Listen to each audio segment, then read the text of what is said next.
Hi friends, तर आज आपण एकदम चटपटीत आणि एकदम चमचमीत अशी मसाला भेंडी बनवणार आहोत. त्यासाठी पाव किलो भेंडी स्वच्छ धुवून पुसून घेतलेली आहे कपड्यानं. त्यानंतर लगेचच गॅसवर कढई ठेवले. कढई गरम झाली की त्याच्यामध्ये 2 चमचे तेल घातले.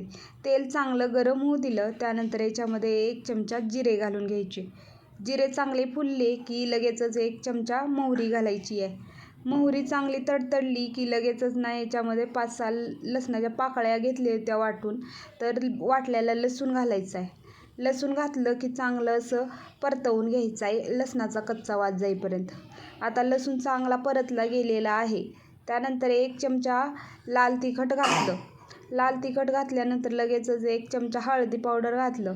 आता हे मसाले चांगले परतवून घेतले. त्यानंतर कापून ठेवलेली भेंडी घालायचं आहे. आता भेंडी घालून झाल्यानंतर बघा, भेंडीचा पूर्णपणे चिकटपणा निघेपर्यंत ह्याला परतत राहायचं आहे. भेंडी परतवत असताना गॅस बारीकच ठेवायचा आहे. नाहीतर काय होतं, खाली भेंडी करपल्यासारखी होते आणि भेंडीला करपूस असा वास येतो आणि भाजीची टेस्ट बदलते. त्याच्यामुळं बारीक गॅसवर छान असं परतवून घ्यायचं आहे. आता तुम्ही बघू शकता भेंडी चांगली अशी परतवून झालेली आहे. भेंडी थोडीशी मऊ झालेली आहे, बघू शकता. तर आता इथं आपल्याला लगेचच मीठ घालून घ्यायचं आहे. मीठ घालताना भेंडीचा पूर्णपणे चिकटपणा निघेपर्यंत मीठ घालायचं नाही, नाहीतर मिठानं आणखीन चिकट होते भेंडी.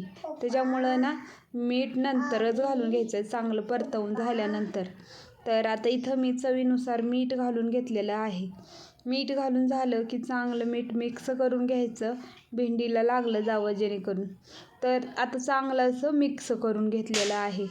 आता बघू शकता. आता हे परतवून झाल्यानंतर लगेचच 2-3 चमचे भाजलेले शेंगदाण्याचं कूट घालणार आहे मी.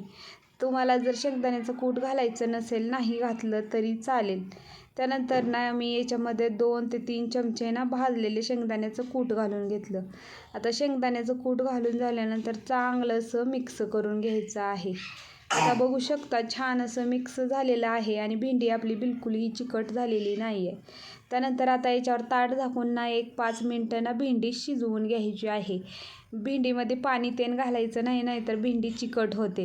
त्यानंतर 5 मिनटं झालेली आहेत. भेंडी छान अशी शिजलेली आहे. त्यानंतर वरून बारीक चिरलेली कोथिंबीर घातली आणि एकदम चमचमीत आणि एकदम चटपटीत, थोडीही चिकट न होता मसाला भेंडी तयार झालेली आहे.